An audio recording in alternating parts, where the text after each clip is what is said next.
So இந்த வாரத்துல நம்ம 9வது பாடத்துக்கு வந்துட்டோம். ஜெயிக்கும் விசுவாசம் அல்லது வெற்றி பெறும் விசுவாசம். என்னுடைய வீட்டு பாடத்துல நீங்க செய்திருப்பேன் நினைப்போம். முக்கியமான வசனம் 1 யோவான் 5ஆம் அதிகாரம் 4ஆம் வசனம். தேவனால் பிறப்பதெல்லாம் உலகத்தை ஜெயிக்கும் ஜெயம். நம்முடைய விசுவாசமே உலகத்தை ஜெயிக்கிற ஜெயம். சோ தேவனால் பிறப்பதெல்லாம் உலகத்தை ஜெயிக்கும். சோ இது ரொம்ப முக்கியமான ஒரு வசனம். இத நிறைய இடத்துல நம்ம இதை பயன்படுத்துறோம். இதன் ஆழமான அர்த்தத்தை அறிந்து கொள்வது ரொம்ப முக்கியம், அவசியம் கூட.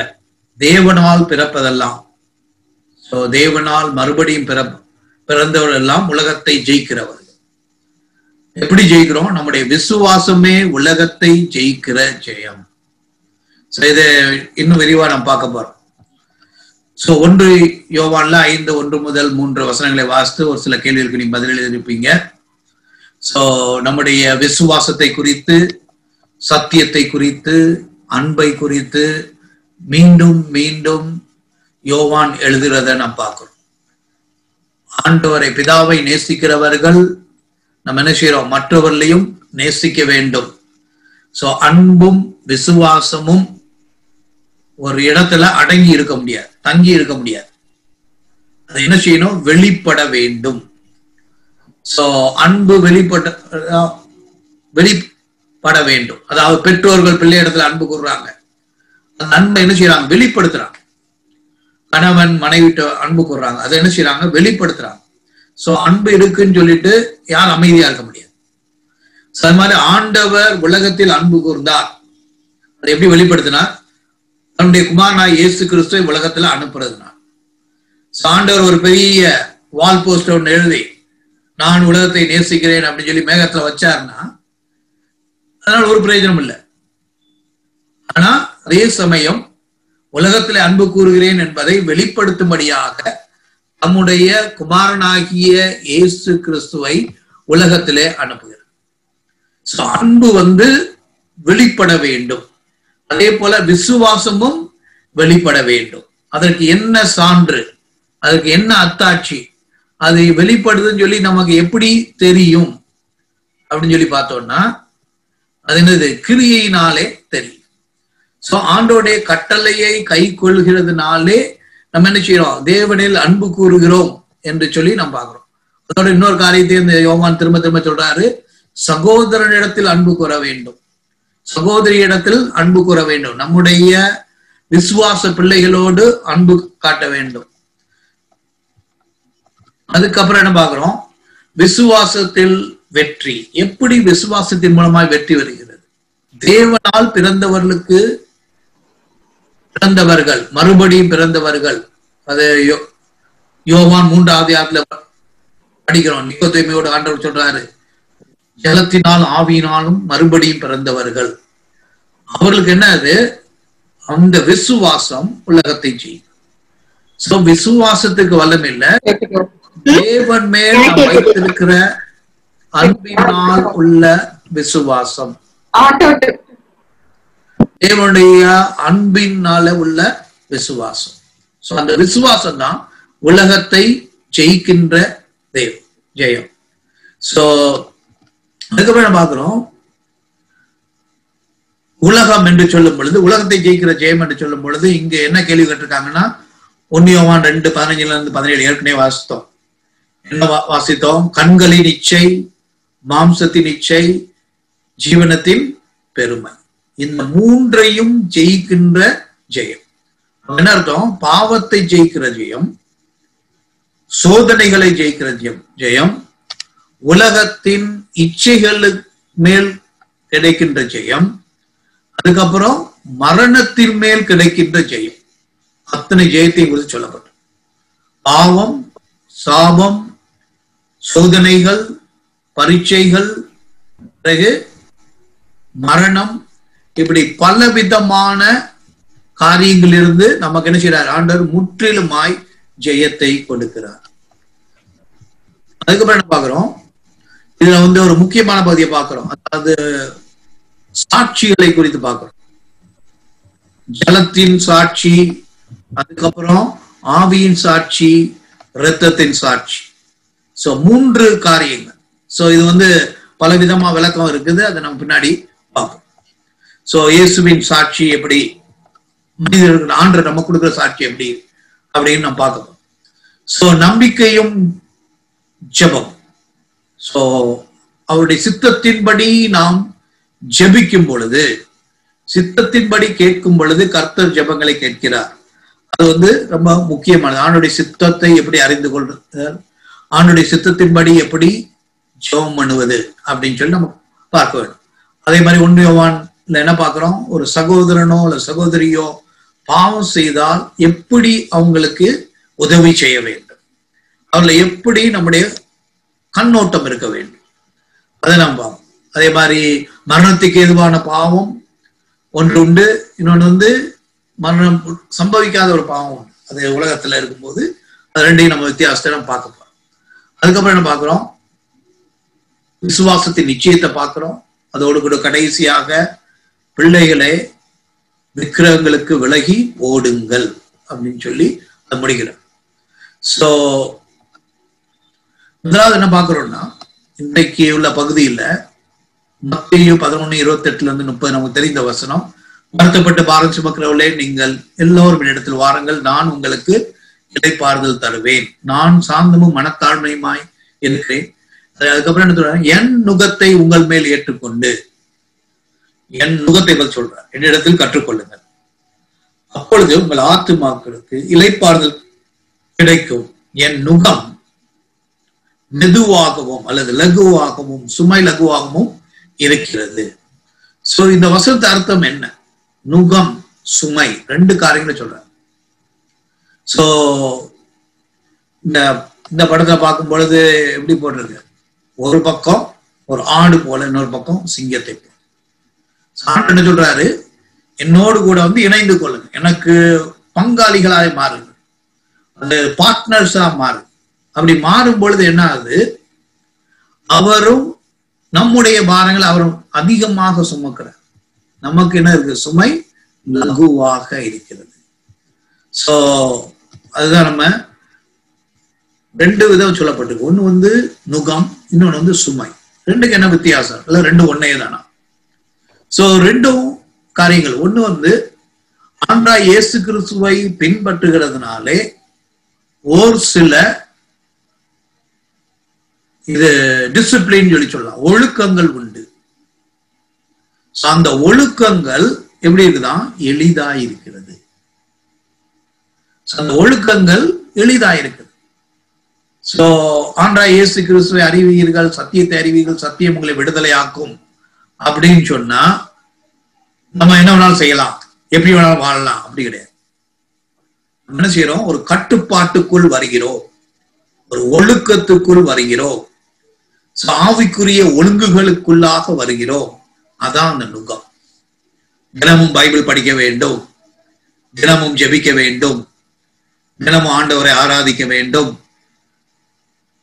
ஆராதனையில கலந்து கொள்ள வேண்டும். சோ இதெல்லாம் ஒழுக்கங்கள். சோ இந்த ஒழுக்கங்கள் எப்படியா, அதான் நுகம் சொல்ற. அது எப்படிதான் எளிதானது, அது எளிதானது மாத்திரமல்ல. அப்ப என்ன செய்வான், என்னிடத்தில் கற்றுக்கொள்ளுங்கள். சோ அந்த நுகத்தை ஏற்றுக்கொள்வதனாலே ஆண்டவரிடத்திலிருந்து நம்ம கற்றுக்கொள்கிறோம். பைபிள் படிக்கிறதுனாலே ஆண்டவரிடத்திலிருந்து கற்றுக்கொள்கிறோம். ஜெபம் பண்ணுகிறதுனாலே ஆண்டவருடைய பிரசுரத்திலிருந்து கற்றுக்கொள்கிறோம். ஆராதனையில கலந்து கொள்கிறதுனாலே ஆண்டவருடைய ஊழியக்காரத்திலிருந்து கற்றுக்கொள்கிறோம். சோ அதுதான் நுகம் எளிதானது. சோ இந்த நுகத்தை புறக்கணிக்கவோ இந்த நுகத்தை வெறுக்கவோ கூடாது. சோ உலக பிரகாரமான நுகம் மிகவும் கடுமையானது. அதான் வருத்தப்பட்டு பாரம் சுமந்துட்டு இருந்தோம். நிறைய பேர் எனக்கு தெரியும். ஒரு சிலர் என்ன சொல்றாங்கன்னா, நாங்க எவ்வளவோ கஷ்டப்பட்டிருக்கோம். எனக்கு தெரிஞ்ச சகோதரர் இலங்கையை சேர்ந்தவர் இப்ப கனடால இருக்காரு. அவரு சொல்லுவாரு, முன்னாடி நாங்க எவ்வளவோ கஷ்டப்பட்டிருக்கோம், பல கோவில்களுக்கு சென்று என்ன செய்வோம், புண்ணிய யாத்திரை போவோம். புண்ணிய யாத்திரை போறதுன்னா என்ன செய்யணும், பல இடங்களுக்கு பாதத்திலே நடந்து செல்வோம். அவருக்கு எங்க இருந்து வருவாங்க? அவங்களுடைய கனடாவில இருந்து இந்தியாவுக்கு வந்து பாத யாத்திரையா போகும். அப்பதான் அவங்களுக்கு என்ன செய்யுது? அவங்களுக்கு புண்ணியம் கிடைக்கும் சொல்லி. அப்படிப்பட்ட பாரம், அப்படிப்பட்ட சுமை. இப்ப அதெல்லாம் ஒண்ணும் கிடையாது. அவ்வளவு கஷ்டப்படணும்னு அவசியம் கிடையாது. என்னது? எளிதான நுகம். என்ன சொல்றாங்க? டெய்லி பைபிள் படிப்பா. அவன் நாக்குல ஒரு கத்தியை குத்திக்கிட்டு அவன் பயணம் பண்றதுக்கு ஆயத்தமா இருக்கிறான். ஆனா பைபிள் படிக்க ஆயத்தமா இல்லை. அதான் நீ கைதான். முழங்காலே நடந்து மலை மேல ஏறி போறான். ஆனா முழங்கால ஜோம் பண்ணா அவனுக்கு கஷ்டமா. ஆண்டவர் சொல்றாரு, என்னுடைய நுகம் எளிதானது. இதை நீங்க உணர மாட்டீங்க. உணர்வு இல்லாத ஜனங்களா இருக்கிறீங்கன்னு சொல்லி இஸ்ரேல் மக்களை பார்த்து சொல்றாரு. ஆண்டவருடைய நுகம் எளிதானது. வேதத்தை வாசிப்பது எளிதானது, ஜெபம் பண்ணுவது எளிதானது, ஆண்டவர் எல்லா சூழ்நிலையிலையும் துதிப்பது எளிதானது, ஸ்தோத்திரம் செய்வது எளிதானது. ஆனா இதை விட்டுட்டு நம்ம என்ன செய்யறோம்? உலகத்தின் சுமைகளை நம்மேல் சுமத்துகிறோம். மார்த்தாளை பார்த்து என்ன சொல்ற? நீ அதிக காரியங்களை குறித்து என்ன சொல்றாரு? கஷ்டப்பட்டு இருக்கா, வெசனப்பட்டு இருக்கா, வியாகுலப்பட்டு இருக்கிற. தேவையானது ஒன்றே. தேவையானது ஒன்று என்று உணரும் பொழுது நம்முடைய நுகம் எளிதா இருக்கும். அது மாத்திரம் சுமை லகுவானது. நுகம் எளிதானது மாத்திரமல்ல, சுமை லகுவானது. என்ன சுமை ஆண்டு கொடுக்க போறார்? என்ன பாரம்? இன்னொரு டிரான்ஸ்லேஷன் சொன்னோம்னா பாரம். என்னுடைய பாரம் லகுவானது. என்ன பாரம்? ஆத்மாவை குறித்த பாரம், ஆண்டோடைய சபையை குறித்த பாரம், ஆண்டோடைய வருகைக்கு ஆயத்தமாக வேண்டும் என்ற ஒரு பாரம். இந்த பாரம்லாம் என்ன சொல்றாரு ஆண்டவர்? லகுவானது. பழைய மாதிரி உங்களுக்கு பாரம் கிடையாது, பாவ பாரம் கிடையாது, சாப பாரம் கிடையாது. இப்ப என்ன பாரம்? நித்தியத்துக்குரிய பாரம். எப்படி நான் பரலோகத்தில் என் பொக்கிஷத்தை சேர்த்து வைக்கிறது? அது நல்ல பாரம். மற்ற பாரங்கள்ல என்னது? நம்மளை அழுத்தி நம்மளை அழிக்கின்றது. இந்த பாரம் என்ன செய்யுது? நம்மளை உயிர்ப்பிக்கிறது, நமக்கு தரிசனத்தை கொடுக்கிறது, நம்மளை உயர்த்துகிறது, மேலானவைகளை சிந்திக்க தூண்டுகிறது. அதனாலதான் வருத்தப்பட்டு பாரம் சுமக்கிற என்ன செய்யணுமா? ஆண்டவர் சாணட்ட வந்த பிறகு கூட என்ன செய்யறாங்க? ஒரு சிலர் இன்னும் உலக பிரகாரமான நுகத்தையும் உலக பிரகாரமான சுமையும் சுமந்துட்டு இருக்காங்க. ஆண்டவர் கொடுக்கின்ற நுகத்தை ஏற்றுக்கொள்வோம், ஆண்டவர் கொடுக்கின்ற சுமையை ஏற்றுக்கொள்வோம். அதுதான் நம்முடைய சீஷத்துவம், அல்லது அவருக்கு சீஷனா இருப்பதனால பிரயோஜனம். அதுக்கப்புறம் முக்கியமான காரியத்தை என்ன பார்க்கிறோம்னா, ரத்தம், தண்ணீர், ஆவி, 3 காரியங்களை குறித்து சொல்லப்பட்டது. இந்த 3 குறித்து சொல்லப்பட்டது. அது சாட்சியா இருக்குன்னு சொல்றாங்க. ஒரு சிலர் என்ன சொல்றாங்க? இது நம்முடைய பரிசுத்த நற்கருணை ஆராதனை அல்லது ராபோஜனம் அப்படின்னு சொல்லி அத சொல்லுது. ஆண்டவர் சொன்னார், இது புதிய உடன்படிக்கையா இருக்குது. இதில் நீங்கள் பங்கு பெறும் பொழுதெல்லாம் என்ன சொல்றீங்க? என்னுடைய மரணத்தை நினைவு கூறுகிறீர்கள். அது மாத்திரமல்ல, வருகைக்கு ஆயத்தமாகிறீர்கள். ஆண்டவருடைய வருகை வரும் மட்டும் அதை செய்யணும். அப்படி நம்ம ராபோஜனத்தை கலந்து கொள்ளும் பொழுது உலகத்திற்கு சாட்சியாக அறிவிக்கிறோம். அதுதான் அது ஒரு அர்த்தம் சொல்றாங்க. இன்னொரு அர்த்தம் என்ன சொல்றாங்க? ஆண்டவராய் இயேசு கிறிஸ்து சிலுவையில மரிக்கும் பொழுது கடைசியாக ஒரு சேவன் என்ன செய்யறான்? தன்னுடைய ஈட்டியை அவருடைய விழாவிலே குத்துகிறான். அப்பொழுது என்ன உண்டாச்சு? ரத்தமும் தண்ணீரும் கலந்து அது வெளியே வந்துச்சு. அதை குறிக்கிறது. அது யோவான் எழுதுனதுனால ஒருவேளை அவர் அதை சொல்றாரான்னு சொல்லி யோசிக்கிறாங்க. ஏன்னா ஒரு மனிதன் மரிக்கும் பொழுது, அதுவும் இப்படி சித்திரவதை செய்து மரிக்கும் பொழுது, காயங்கள் பட்டு மரிக்கும் பொழுது, கடைசியாக சரீரத்திலிருந்து வெளிவருவது ரத்தமும் தண்ணீரும் கலந்த ஒரு ஃப்ளூயிட். ரத்தம் மட்டும் வந்துட்டு இருக்கும் உயிர் இருக்கிற வரைக்கும். உயிர் போகிற தருவாயில, கடைசி தருவாயில வரும் பொழுது என்ன ஆகும்? ரத்தமும் நீரும் கலந்து வர. அப்ப என்ன ஆயிருது, ஆண்டவராய் இயேசு கிறிஸ்து சிலுவையிலே நிச்சயமாக மரித்தார்.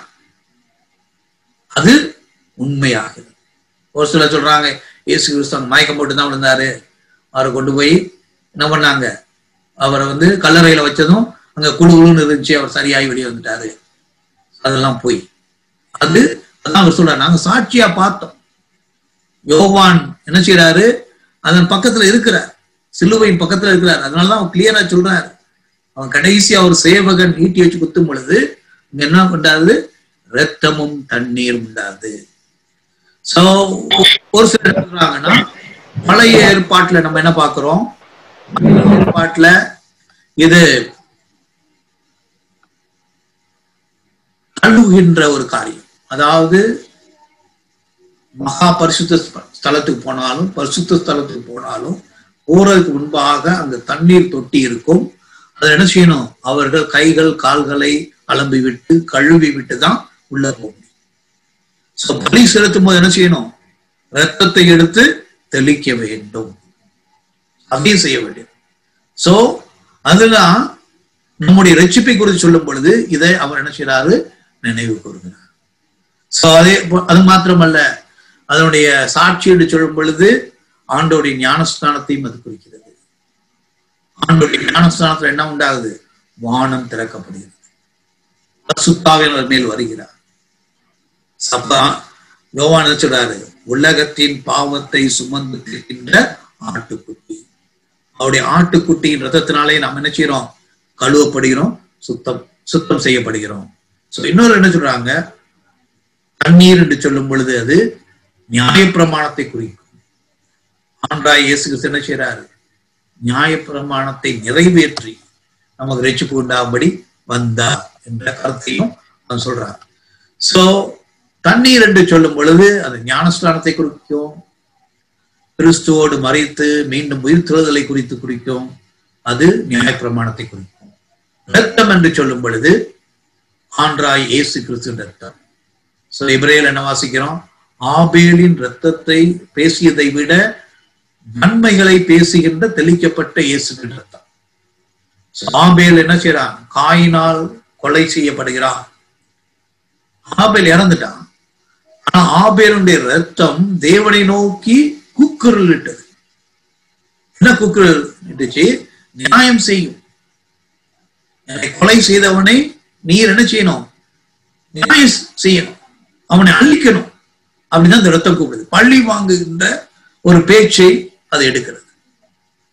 ஆனா இயேசு கிறிஸ்து ரத்தம் என்ன செய்யுது, இவர்களை மன்னியும் செய்யுது. ஆனா ஆபேலின் ரத்தத்தை காட்டிலும் இது என்னது, சிறந்ததை பேசும், நன்மையானதை பேசும், நேர்த்தியானதை பேசுகின்ற ரத்தம். மனித ரத்தத்துக்கும் இயேசு கிறிஸ்து ரத்தத்துக்குள்ள வித்தியாசம் அதான். மனித ரத்தம் என்ன செய்யுது, பழி வாங்குன்னு சொல்லுது. ஆனா இயேசு கிறிஸ்து ரத்தம் என்ன சொல்லுது, மன்னியும். அதனால இயேசு கிறிஸ்து ரத்தத்தினாலே நமக்கு பாவம் மன்னிப்பு உண்டு. அது மாத்திரமல்ல, ஆவியை குறித்து சொல்லப்பட்டது. எப்படி மரியாள் உற்பத்தியாய் பிறந்தார், தேவன் மரியாள் மேல் வருவார், அப்பொழுது என்ன செய்வார், அவர் ஒரு குமாரனை பெற்றெடுப்பார். சோ ஆவியினால் தான் அவர் உருவாக்கப்பட்டார், ஆவியினாலதான் ஞானஸ்நானம் அடைந்தார், மரித்தார், அவருடைய ஆவியான மூலமாக உயிர் தெழுந்தார் சொல்லி நம்ம பார்க்கிறோம். அதுக்கப்புறம் என்ன பார்க்கிறோம், ஆண்டோடைய சித்தத்தை செய்ய வேண்டும். நாம் எதையாகிலும் அவருடைய சித்தத்தின்படி கேட்டால் அவர் நமக்கு செவி கொடுக்கிறார் என்பதே அவரை பற்றி நாம் கொண்டிருக்கிற தைரியம். இது ரொம்ப முக்கியமானது. எதையாகிலும் அவருடைய சித்தத்தின்படி கேட்டால். நிறைய நேரத்தில் என்ன செய்யறாங்க, வசனத்தை புரிந்து கொள்வதில்லை, ஆண்டவரிடத்துல கேட்கிறது அப்படின்னு சொல்லி பார்க்கும் பொழுது மத்தேயு 7:7 என்ன சொல்லுது, கேளுங்கள் கொடுக்கப்படும். யோவான் என்ன சொல்றாரு ஆண்டவர், என்னுடைய நாமத்தினாலே கேட்க வேண்டும். இன்னொரு இடத்துல என்ன சொல்றாரு, உங்களுடைய சுய இச்சைப்படி கேட்கறதுனால உங்களுக்கு கிடைக்க மாட்டேங்குது. யாக்கோபு சொல்றாரு, உங்களுடைய மாம்சத்தின் இச்சைப்படி, உங்களுடைய லௌகீக இச்சையின்படி உலக பிரகாரப்படி இச்சைப்படி கேட்கறதுனால தான் உங்களுக்கு கிடைக்க மாட்டேங்குது. இங்க யோவான் என்ன சொல்றாரு? ஆண்டவருடைய சித்தத்தின்படி கேட்க வேண்டும். சோ கேட்கறது எப்படி கேட்கணும்னு ஒரு முறை இருக்குது. அதை கேட்கணும். ஆண்டவராகிய இயேசு கிறிஸ்துவின் நாமத்தில் கேட்க வேண்டும். நம்முடைய சுவாதீன சுயம் லௌகிக இச்சையின் அடிப்படையில் கேட்கக்கூடாது. ஆண்டவருடைய சித்தத்தின்படி கேட்க வேண்டும். அப்பொழுதுதான் ஜெபத்திற்கு பதில் கிடைக்கும். சில நேரத்துல என்ன ஜெபம் பண்ணாலும் ஆண்டு கொடுப்பாரு, அப்படி கிடையாது. அவருடைய சித்தத்தின்படி கேட்க வேண்டும். சோ தேவனுடைய சித்தத்தை குறித்து வேதத்துல பல வசனங்கள் உண்டு. ரோமர் 12:2 என்ன வாசிக்கிறோம்? அவருடைய சித்தம் நன்மையும் பிரியமும் பரிபூரணமும் ஆனது. ஆண்டோடைய சித்தம் என்னவா?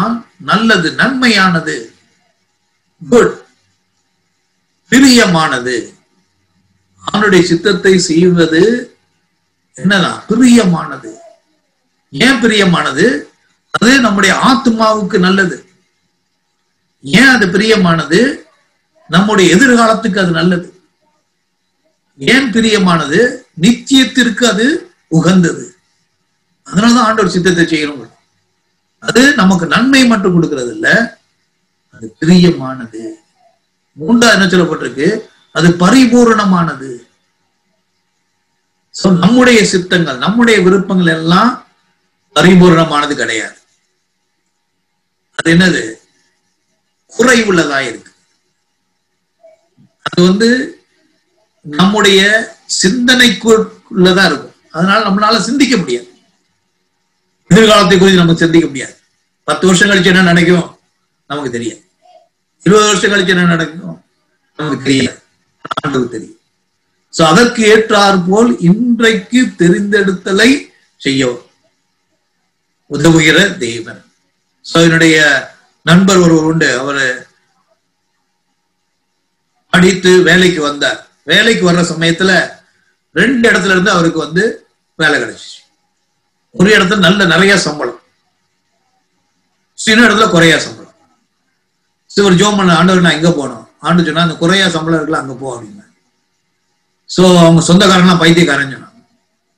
அங்க நிறைய சம்பளம் கிடைக்குது, அங்க போகாம போய் 2 வருஷம் கழிச்சு என்ன ஆச்சுன்னா அதிக சம்பளம் கொடுக்குறேங்கிற கம்பெனி மூடிட்டான். அவனுக்கு எதையோ யாரெல்லாம் வேலை பார்த்தாங்களோ வேலை இல்லாம போயிட்டான், நடுத்தருக்கு வந்துட்டாங்க. குறைய சம்பளம் கொடுத்த என்ன, அந்த கம்பெனி வளர்ந்தது, இவருக்கு சம்பளமும் கூடிச்சு, இவருக்கு போனஸ் கிடைச்சது, நல்ல ஆசீர்வாதமா இருந்தார். சோ ஆண்டவருடைய சித்தத்தை அறிந்து கொள்வது முக்கியம். நம்ம நினைக்கிறோம் உலக பிரகாரமா யோசிக்கிறோம், அதான் பரிபூர்ணமானது. ஆண்டுக்கு தெரியும் 2 வருஷம் கழிச்சு இந்த கம்பெனி மூடிடுவான்னு. ஆனா எனக்கு தெரியாது, ஆண்டவருக்கு தெரியும். அதனால ஆண்டவருடைய சித்தத்தை அறிந்து செய்தோம்னா என்ன உண்டாகுது? நமக்கு பரிபூர்ணமான ஆசீர்வாதம் கிடைக்கும். இன்னைக்கு நம்ம என்ன செய்யறோம்? உலக பிரகாரமா யோசிக்கிறோம். சோ அதுல 3 காரியங்கள் சொல்றேன். ஒண்ணு இன்ஃபர்மேஷன், தகவல் அடிப்படையில ஒரு சில என்ன செய்யறாங்க? தீர்மானங்கள் எடுக்கிறாங்க. உலக மக்கள் தகவல் அடிப்படையில தான் தீர்மானம் எடுப்பாங்க. இப்ப அந்த என்னுடைய நண்பனை குறித்து ஒரு உதாரணம் சொன்னேன். அவர் தகவல் அடிப்படையில் எடுத்திருந்தாருன்னா என்ன ஆகும்?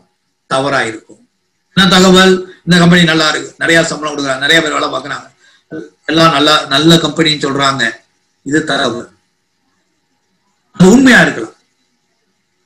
ஆனா இன்றைக்கு அது உண்மை. 2 வருஷம் கழிச்சு 5 வருஷம் கழிச்சு என்ன ஆகும் நமக்கு தெரியாது. அது ஆண்டவருக்கு தெரியும். ஏன்னா அவர் எதிர்காலத்திற்கு ஆண்டவராய் இருக்கிறார். இன்ட்யூஷன், கட் ஃபீலிங் சொல்லுவாங்க, அல்லது நம்முடைய உணர்வு. எனக்கு என்னமோ இதுதான் சரியாக தோணுது அப்படின்னு சொல்லுவோம். நம்முடைய ஒரு உள்ளுணர்வு இல்லைன்னா உணர்ச்சியில அது வெளியிறங்குமா, இதுதான் சரியா இருக்கும் போல தோணுது, இப்படிதான் யோசிக்கிறாங்கன்னா இதுதான் சரியா இருக்கும். அது ஒரு வகையான தீர்மானம். அதுவும் தவறாகலாம். நீ என்னத கற்பனை பண்ணியோ இப்படி ஆகி போச்சுன்னு சொல்லுவாங்க. இன்னொன்னு தெய்வீக வெளிச்சம், டிவைன் லைட்.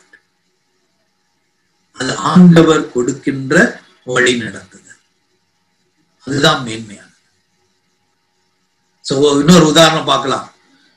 யோசுவா 9ஆம் அதிகாரம் நினைக்கிறேன். அங்க படிக்கும் பொழுது கிபியோனியர்கள் அவரை பார்க்க வராங்க. அவங்க வந்து என்ன சொல்றாங்க, நாங்க தூர தேசத்துல இருந்து வர்றோம், நாங்க வரும்பொழுது இந்த அப்பங்கள் எல்லாம் பிரெட் எல்லாம் ரொம்ப ஃப்ரெஷ்ஷா இருந்துச்சு, இப்ப பாருங்க அது காஞ்சி போய் ஏன்னா அது பூசணம் பூத்து போச்சு, எல்லாம் பச்சையா மஞ்சள் ஆகி போச்சு. செருப்பு பாருங்க நாங்க போட்டு நடந்து வந்ததுனால தேஞ்சி போயிடுச்சு அப்படி. யோசுவா அதெல்லாம் பார்த்துட்டு, ஓஹோ உண்மையாவே தூர தேசத்துல இருந்து வந்திருக்காங்க, எங்களோட ஒரு உடன்படிக்கை பண்ணுங்க, அழித்து போட மாட்டேங்கன்னு சொல்லி ஒரு உடன்படிக்கை பண்ணுங்க. யோசுவா பாக்குறாரு, சரி இதெல்லாம் உண்மையா தான் இருக்கும், தூர தேசத்துல தான் வந்திருக்காங்க. அவங்களை என்ன சொல்றாரு, ஆண்டவருடைய பேர்ல உங்களுக்கு ஆணையிட்டு சொல்லுகிறேன், உங்களை அழிக்க மாட்டோம். 2 நாள் கழிச்சு என்ன தகவல் வருது, இவங்க பக்கத்து தேசத்துக்காரங்க, இவங்க வந்து பொய் சொல்லி ஏமாற்றி விட்டார்கள். அதுல என்ன வாசிக்கிறோம்னா, தேவனுடைய சித்தத்தை அறியாமல் அவர் என்ன பண்ணிட்டாரு, யோசுவா வாக்கு கொடுத்தார். நிறைய நேரத்தில் நம்மளும் அப்படிதான் செய்யும், ஓஹோ இது நல்லா இருக்கும், வெளியரங்கமாய் நன்றாக இருக்கும், ஆனா தேவனுடைய திட்டத்தின்படி அது தீமையாய் முடியலாம். அதனால நம்ம எச்சரிக்கையா இருக்கணும். தேவனுடைய சித்தத்தை அறிந்து கொள்வது முக்கியம். தேவனுடைய சித்தத்தை அறிந்து கொள்ளணும்னா முக்கியமான காரியம் ஒபீடியன்ஸ், கீழ்ப்படிதல். நாம் அறிந்த எல்லா கட்டளைகளுக்கும் கீழ்ப்படிய வேண்டும். அறிந்த கட்டளைகள் அப்படின்னு சொல்லி விக்கிர ஆராதனை பண்ணக்கூடாது, அறிந்த கட்டளை. ஆராதனை கலந்து கொள்ளணும், அறிந்த கட்டளை. டெய்லி பைபிள் படிக்கணும், அறிந்த கட்டளை. டெய்லி ஜெபம் பண்ணணும், அறிந்த கட்டளை. பரிசுத்தமாய் வாழ வேண்டும், அறிந்த கட்டளை. பொய் சொல்லக்கூடாது, அறிந்த கட்டளை.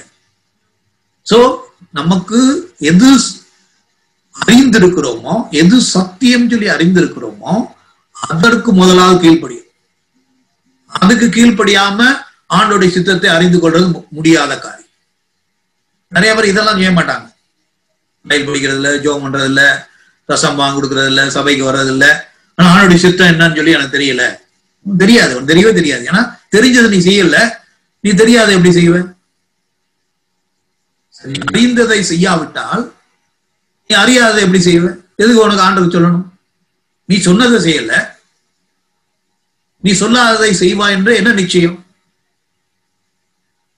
சோ ஆண்டவருக்கு உண்மையில் நம்பிக்கை இல்லை, நீ கீழ்ப்படியல, அதனாலதான் வெளிப்படுத்த மாட்டார். நிறைய பேர் ஆண்டு சித்தன்னு தெரியல, கண்டே பிடிக்க முடியல, தெரிஞ்சதை செய்யல, அதனாலதான் தெரியாது, உனக்கு தெரியாமலே இருக்கும். அது என்னமாயிரும், மர்மமாயிரும். நீ தெரிந்ததை தெளிவாக உண்மையாக நிறைவேற்ற வேண்டும். அது முதல் படி. ரெண்டாவது என்ன பார்க்கிறோம், ஒழுக்கம், டிசிப்ளின். ஆவிக்குரிய ஒழுக்கங்கள் உண்டு. ஆவிக்குரிய ஒழுக்கங்கள் பல உண்டு. ஒண்ணு வந்து ஜெபம். நீ ஜெபிக்கலன்னா ஆண்டவர் எப்படி, ஆண்டவருடைய சத்தத்தை எப்படி கேட்க முடியும்? சாமியார் சொல்றான், கர்த்தாவே சொல்லும், அடியேன் கேட்கிறேன். ஜெபத்துல ஆண்டவர் பேசுவார், வேத வாசிக்கும் பொழுது ஆண்டவர் பேசுவார். சோ இந்த ஒழுங்கு இல்லைன்னா ஆண்டவர் சித்தத்தை தெரியவே முடியாது. இதுதான் அடிப்படை ஒழுங்கு. ஞானஸ்நானம் கொடுக்கறதுக்கு முன்னாடியே ஒரு முறையாவது பைபிள் முழுசா படிச்சாகணும், அப்பதான் ஞானஸ்நானம் கொடுக்கணும். அதான் உண்மையான ஒழுங்கு. பாஸ்டர் ஒழுங்கினமா இருக்கிறனால தான் விசுவாசின் ஒழுங்கினமா இருக்காங்க. சோ ஒழுங்கு, டிசைபிள் அப்படின்னு சொல்லி ஆங்கில வார்த்தைக்கு டிசிப்ளின், ஒழுக்கம். ஒழுக்கத்துல இருந்தா டிசைபிளே வரும். ஒழுக்கம் இல்லாதவர் சீஷர்ல இருக்க முடியாது. சோ முதலாவது தேவனுடைய ராஜ்யத்தையும் அவருடைய நீதியையும் தேடுங்கள், அது ஒரு ஒழுக்கம். அந்த ஒழுக்கம் இல்லைன்னா ஆண்டவர் சித்தத்தை அறிய முடியாது. சோ அவருடைய வார்த்தை, அவருடைய குணம், அவர் நீதி உள்ள தேவன். அதனால அநீதியான பாதையை நடத்த மாட்டார். நாமத்தினாலே என்னை நீதியின் பாதையில் நடத்தும். அப்ப அநீதி பாதை தேவனுடைய சித்தமா இருக்க முடியாது. சோ நீதியின் பாதையை நீ அறிஞ்சிருந்தாதான் அநீதி என்னன்னு தெரியும். சோ அதுக்கு ஆண்டுடைய வசனம் தேவை. ஆண்டுடைய வசனத்துலதான் அவரை குறித்த அறிவு நமக்கு கிடைக்கிறது. அவருடைய கிரியை குறித்து நமக்கு தெரிய வேண்டும். எப்படி செயல்படுகிறார், ஆபிரகாமுக்கு எப்படி பதிலளித்தார், தாவீதின் வாழ்க்கையில் எப்படி செய்தார், தானியேலின் வாழ்க்கையில் எப்படி செய்தார், எரேமியாவுடைய வாழ்க்கையில் என்ன செய்தார், பவுலுடைய வாழ்க்கையில் என்ன செய்தார், பேதுருடைய வாழ்க்கையில் என்ன செய்தார், அவர் எப்படி எல்லாம் கிரியை செய்திருக்கிறார் என்ற அறிவு இருந்தாதான் என்ன செய்ய முடியும், இப்போ ஆண்டவருடைய கிரியையை புரிந்து கொள்ள முடியும். அது மாத்திரமல்ல, சரணடைவது அல்லது ஒப்படைப்பது, அர்ப்பணிப்பது. ஆண்டு சொல்லட்டும், சித்தம் என்னன்னு தேடி பார்ப்போம், அது எனக்கு தோதுபட்டா செய்யறேன், இல்லைன்னா இல்லை அப்படின்னு சொன்னா ஆண்டவர் அப்படி சித்தத்தை வெளிப்படுத்த தேவையில்லை. என்ன அர்த்தம்? கீழ்ப்படியாமை என்னுடைய இருதயத்துல இருக்குது, ஆண்டோருக்கு விரோதமான சிந்தனை என்ற இருதயத்துல இருக்கிறது. ஆனா உதட்டுல என்ன சொல்றேன், ஆண்டவரே அப்படி சித்தத்தை சொல்லும், வெளிப்படுத்துன்னு சொல்றேன். சோ அப்படி இருக்கும்போது ஆண்டவர் வெளிப்படுத்த அவசியம் இல்லை. அர்ப்பணிப்பு தேவை. அது எவ்வளவு கடினமா இருந்தாலும் சரி, என்னோட விருப்பத்துக்கு நேர் எதிராக இருந்தாலும் சரி, நான் என்ன செய்வேன், இப்படி சித்தத்தை செய்வேன் என்று அர்ப்பணிக்க வேண்டும். அவனுடைய சித்தம் எப்படி நமக்கு வெளிப்படுத்துறார், அவனுடைய வசனத்தின் மூலமா வெளிப்படுத்துறார். நம்ம ஏற்கனவே பார்த்துட்டோம். ஆவிக்குரிய தலைவர்கள் மூலமா ஆண்டவர் வழி நடத்தலாம், அல்லது தரிசனம் மூலமாய் சொப்பனம் மூலமாய் வழி நடத்தலாம். மக்கதோனியா அழைப்புன்னு சொல்லி பார்க்கிறோம், அப்போஸ்தலர் 16:6-10. ஒரு சொப்பனத்துல ஒரு மக்கதோனியாவை சேர்ந்தவன் என்னுடைய தேசத்துக்கு வந்து சுவிசேஷத்தை அறிவிங்கள் என்று சொல்றான். அதனால பவுல் அங்க போறார். அந்த மாதிரி சொல்லலாம். சூழ்நிலைகளில ஆண்டவர் திறந்த வாசலை கட்டளையிடும் போது அது மூலமா அறிந்து கொள்ளலாம். அப்படி பல விதத்துல ஆண்டவர் தம்முடைய சித்தத்தை வெளிப்படுத்துகிறார். ஆண்டோடைய சித்தத்தின்படி கேட்கப்படுகிற, ஏறெடுக்கப்படுகின்ற ஜெபத்திற்கு தான் பதில் உண்டு. ஆண்டுடைய சித்தத்தை எப்படி தேடக்கூடாதுன்னு சொல்லி ஒரு வேடிக்கையான ஒரு உண்மை உண்டு. ஒரு மனிதன் பைபிளை ஒழுங்கா படிக்கிறது இல்லை, அவனுடைய சித்தத்தை தெரிந்து கொள்ளணும்னு நினைக்கிறான். அந்த கிளி ஜோசியம் பாக்குற மாதிரி பைபிளை திறந்து ஒரு இடத்துல கை வைப்பார், என்ன வசனம் வருதோ அதான் அப்படின்னு யோசிப்பார். ஒரு முறை அவர் ரொம்ப அவசரமான ஒரு காரியத்துல இருக்கும் பொழுது பைபிளை படிக்கிறதுல ஒரு பைபிளை திறந்து வச்சாரு. அது எங்க போச்சுன்னா மத்தேயு 27:5 போயிடுச்சு. என்ன செய்யான், நாண்டு கொண்டு செத்தான். சரி, இது என்ன அபசகுனமா வசனம் வருதுன்ட்டு இன்னொரு முறை கைய வைக்கிறார். அங்க என்ன போச்சுன்னா லூக்கா 10:37 போய் இயேசு அவனை நோக்கி நீயும் போய் அப்படியே செய் என்றார். நாண்டு கொண்டு செத்தான். இப்ப என்ன வருது, நீயும் போய் அப்படியே செய்யணும். சரி, இது நல்ல வசனம் இல்லை. அடுத்து இன்னொரு கையை வைக்கிறான். என்ன சொல்றாரு, நீ செய்கிறதை சீக்கிரமாய் செய். சோ பைபிளை வந்து அப்படி படிக்க முடியாது, கிளி ஜோசியம் இல்லை. ஒழுங்காக ஜெபத்தோடு கருத்தோடு அர்த்தத்தை புரிந்து தினமும் வாசிக்க வேண்டும். கிளி ஜோசியம் மாதிரி வாசித்தா அது நமக்கு ஆசீர்வாதமா இருக்காது. சோ அதுக்கப்புறம் என்ன எந்த இதுல வாசிக்கிறோம்னா, மரணத்திற்கு ஏதுவான பாவம் என்ன. சோ மரணம் என்று சொல்றது வந்து நித்திய மரணம் உண்டு. அதாவது சரீர பிரகாரம் மரணம் எல்லாருமே சந்திக்கப்படும். இல்ல நாளைக்கு வரைய இருந்தா நம்ம மர்மமாக்கப்படும். இல்லாட்டினா எல்லாருமே சரீர பிரகாரமான மரணத்தை சந்திக்கிறது. ஆனா நித்திய மரணம் அல்லது இரண்டாம் மரணம் அப்படின்னு சொல்லி வெளிப்படுத்தல வாசி. சோ இரண்டாம் மரணம் என்று சொல்லும் பொழுது நரகம், அதான் இரண்டாம் மரணம். சோ மரணம் என்று சொல்லும் பொழுது ஜீவனுள்ள தேவனிடத்திலிருந்து பிரிக்கப்படுகிறது. அதான் ஒரு மனிதன் இறந்து போயிட்டான், அந்த வீட்டுல 60 வருஷம் வாழ்ந்திருக்கான், அந்த வீட்டை ஆசையா கட்டினான், அவன் என்ன செய்யறான், அருமையான ஃப்ளோர் போடுறான், அவனுடைய என்ன சொல்லலாம், அதாவது வந்து மார்பிள் ஸ்டோன்லாம் போட்டு ரொம்ப அழகா தர போட்டிருக்கான், வீட்டுல கலர்லாம் ரொம்ப அழகா போட்டிருக்கான், அவன் வீட்டுல இருந்த சேரு, அவனுடைய டேபிள் எல்லாம் அந்த பெயிண்ட்டுக்கு ஏத்தாப்புல மேட்சா இருக்குது. அழகான ஜன்னல்ல தொங்க திரையெல்லாம் போட்டிருக்கான். 60 வருஷமா அந்த வீட்டுலதான் வாழ்ந்துட்டு. ஒரு நாள் திடீர்னு இறந்து போய் இறந்து போன என்ன செய்யறாங்க? 60 வருஷமா இந்த இடத்துல இருந்துட்டாரு, இன்னொரு 2 வருஷம் இருக்கட்டும் அப்படின்னு சொல்லி விட்டுருவோமா? விட முடியும். என்ன செய்வோம்? அவரை 24 மணி நேரத்துக்குள்ள இங்க கொண்டு போயிருவோம், கல்லறைக்கு எடுத்துட்டு போய். ஏன்? அவருடைய சொந்த வீடு, அவர் ஆசையா கட்டின வீடு, அவர் பணத்தை போட்டு செலவழித்து செய்த வீடு. ஆனா இறந்த பின்பு 24 மணி நேரம் கூட அங்க இருக்க முடியாது. ஏன்? ஜீவன் உள்ளவர்கள் மத்தியிலே மரித்தவர்கள் வாழ முடியாது. உயிருள்ளவர்கள் மத்தியில மரித்தவன் இருக்க முடியாது. என்ன செய்யறாங்க? மரித்தவன் மரித்தவனோட தான் இருக்கணும், சத்தமே சத்தவனோட தான் இருக்கணும். என்ன செய்வாங்க? தூக்கிட்டு கல்லறை கொண்டு வச்சிருவோம். அதான் மரணம் என்பது பிரிவு. எங்க இருந்து பிரிவு? ஜீவன் உள்ளவர்களிடத்திலிருந்து பிரிந்து போகிறது. மரித்தவன் ஜீவன் உள்ளவர் கூட இருக்க முடியாது. நரகம் என்பது என்ன?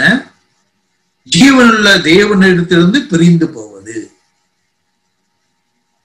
நித்திய நித்தியமாய் ஜீவனுள்ள தேவனுடைய சிங்காசனத்திலிருந்து அப்புறப்படுத்தப்பட்டு தூரமாய் போவது. அதான் நரகம். நரகத்துல வேதனைகள்லாம் உண்டு, அது வேற. ஆனா பிரதான வேதனை என்ன? ஜீவனுள்ள தேவனிடத்திலிருந்து பிரித்தெடுக்கப்படுகிறோம். ஜீவனோடு கூட உறவு கொள்ள முடியாது. ஜீவனுள்ள தேசத்திலிருந்து அப்புறப்படுத்தப்படுகிறோம்.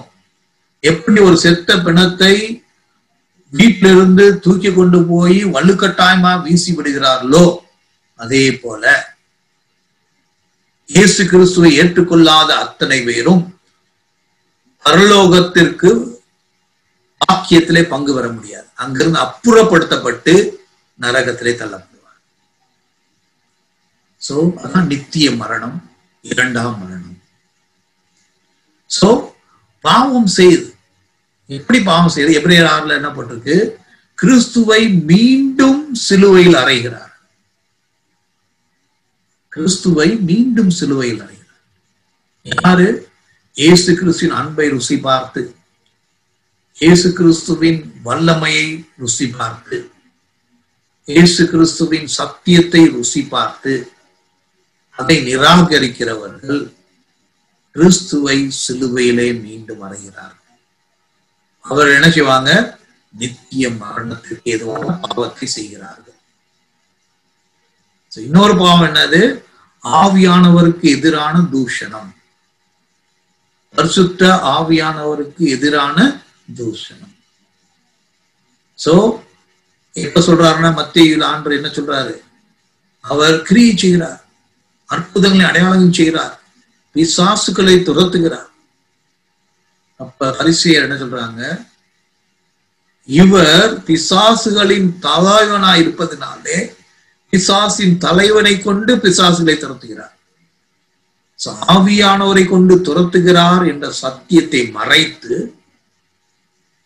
ஆவியானவரை அவமானப்படுத்தினார்கள். அதுதான் தெய்வதூஷம். ஆவியானவருடைய கிரியையை எதிர்க்கும் பொழுது, ஆவியானவருடைய கிரியை தூஷிக்கும் பொழுது தெய்வ தூஷணம். இது என்னது? மரணத்திற்கு வழி நடத்தும் பாவங்கள். மரணத்துக்கு வழி நடத்தாத பாவங்கள் ஒன்று இருக்கு. அது எப்படி? சரி, நான் போய் சொல்லிட்டோம், உடனே மரணம் வரும். ஆனா வந்திருக்கு. அனானியா சப்பரியா பொய் சொன்னாங்க, உடனடியா மரணம். இல்ல ஒரு சில கீழ்ப்படியாம இருக்கலாம், இல்ல ஒழுங்கீனம், டெய்லி பைபிள் படிக்கிறது இல்ல. சோ இந்த மாதிரி காரணங்கள் ஒருவேளை நமக்கு மரணத்தை உண்டு பண்ண ஆண்டு நமக்கு தண்டனை கொடுப்பார், இல்ல ஆண்டு நம்மளை எச்சரிப்பார்.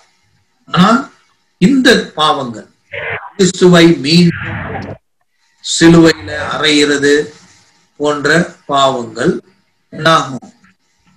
அதற்கு மன்னிப்பு கிடையாது.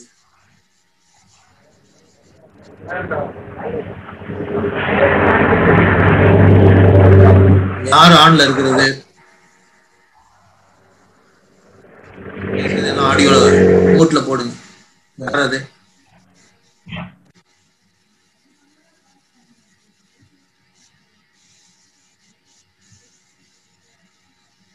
சோ அதுக்கப்புறம் என்ன பாக்குறோம்? பாதுகாக்கப்பட்ட கர்த்தருடைய பிள்ளைகள். 1 யோவான் 5:18 இடம் போட்டிருக்கு. தேவனால் பிறந்த எவனும் பாவம் செய்யான் என்று அறிந்திருக்கிறோம். தேவனால் பிறந்தவன் தன்னை காக்கிறான், பொல்லாங்கன் அவனை தொடான். இதுதான் நம்ம கற்றுக்கொள்கிறது. சோ ஆண்டவர் நம்மை பாதுகாக்கிறார். சோ யோவான்ல ஆண்டவர் என்ன சொல்றாரு? நாம் அவருடைய ஆடுகளாய் இருக்கிறோம். பிதாவின் கரத்தில் பாதுகாப்பாய் இருக்கிறோம். அவருடைய கரத்திலிருந்து ஒருவனும் அவருடைய கரத்திலிருந்து பிடுங்க முடியாது, பறித்துக் கொள்ள முடியாது. அதுதான் ஆண்டவர் கொடுக்கிற பாதுகாப்பாய் இருக்கிறது. அந்த பாதுகாப்புல நம்ம இருக்கிறதுனால, பரிசுத்தமாய் நாம் வாழ்கிறதுனால நம்ம என்ன செய்ய முடியும்? ஜெயம் கொள்ளுவர்களாக இருப்போம். அது 1 யோவான் 5:18, யோவான் 10:28 இதை மனப்பாடமா வச்சிருக்கோம். நம்மள பாதுகாப்பு. அதே போல யூதாவிலையும் பார்ப்போம். 12வது பாடத்துல யூதாவில பார்ப்போம். வழுவாமல் நம்மை காக்கிறவர். சோ நம்ம அவரை நாம் பற்றிக் கொள்வோம் என்றால், விசுவாசிப்போம் என்றால், வழுவாமல் அவர் நம்மை காக்கிறவர். சோ உலகம் பொல்லாங்கான உலகம். பொல்லாங்க நமக்கு விரோதமாய் செய்யலாம். ரட்சிக்கிற சிங்கம் போல் அவன் சுற்றி தெரிகிறான். ஆனாலும் ஆண்டவர் நம்மை ஜெயம் கொள்ளுகிறவராய் நடத்துகிறார். சோ கடைசியா என்ன சொல்றாங்க? விக்கிரகங்களிலிருந்து விலகி ஓடுங்கள். சோ விக்கிரம் என்று சொல்லும் பொழுது என்னது? அது மனதுல தோன்றும். தேவனை விட நீங்கள் பொக்கிஷத்தையோ அல்லது வேறு ஏதாவது காரியத்தில் திருப்தி அடைவீர்கள் என்றால் அது என்னது? விக்கிரகமாக மாறுகிறது. நம்ம எல்லாரும் விக்கிர ஆராதனை விட்டுட்டு வந்துட்டோம். ஆனா விக்கிரம் நம்முடைய வாழ்க்கையில இருக்கலாம். சோ அதுக்கு ஒரு வசனம் பார்ப்போம். எசேக்கியேல் 14. இருதயத்தில் உள்ள விக்கிரகங்கள். எசேக்கியேல் 14 ஆண்டவர் எசேக்கியேலை பார்த்து சொல்றாரு, இந்த இஸ்ரேல் மக்கள் என்ன செய்யறாங்க? அவங்க இதை விக்கிரகத்தை இருதயத்திலே வைத்துள்ளார்கள் அப்படின்னு சொல்லி சொல்றாங்க. விக்கிரகங்களை இருதயத்திலே வைச்சிருந்தாங்க. சோ விக்கிரகம் என்றால் என்ன? 10 வகையான காரியம். இதை வச்சு நம்ம தனியா ஒரு பிரசங்கமே பண்ணலாம். சோ ஒண்ணு சுயம் விக்கிரமாக மாறி, நான், எனது, எனக்கு அப்படின்னு சொல்லி நம்ம நினைத்தோம் என்றால் சுயமே விக்கிரமாக மாறுகிறது. என்ன பண்றாங்க? செல்ஃபி எடுக்கிறோம். செல்ஃபி எடுத்து அதையே அழகுபடுத்தி அதை விளம்பரப்படுத்தணும். வெற்றி ஒரு விக்கிரமாக மாறு. எப்படியாவது நான் ஜெயிக்கணும், என்னாலும் நான் ஜெயிக்கணும், இந்த காரியத்துல நான் இறங்கிட்டேன், எனக்கு ஜெயிக்கணும். அந்த வெற்றியே உங்களுக்கு விக்கிரமாக மாறுது. அங்கீகாரம், புகழ். மக்கள் என்ன செய்யணும்? அவளை புகழணும். அவன் நல்லவன், அவன் பெரியவன், அவன் யோக்கியன், அவன் நீதிமான் அப்படின்னு சொல்லி உலகம் அவங்கள புகழணும். அந்த புகழ்ச்சியே அவங்களுக்கு விக்கிரகமாக மாறி. ஒரு சில ஹெல்த் ஜிம்முக்கு போயிட்டே இருப்பாங்க. ஏன்னா அவங்களுக்கு ரொம்ப டிப்டாப்பா இருக்கும். ஒரு சில செய்வாங்க,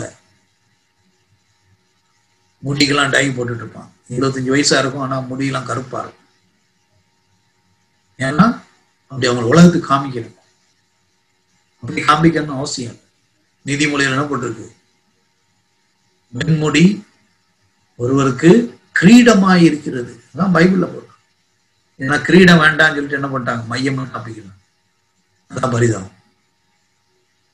இளைஞர்கள் என்ன செய்யணும்? அதே தான் செய்யணும்.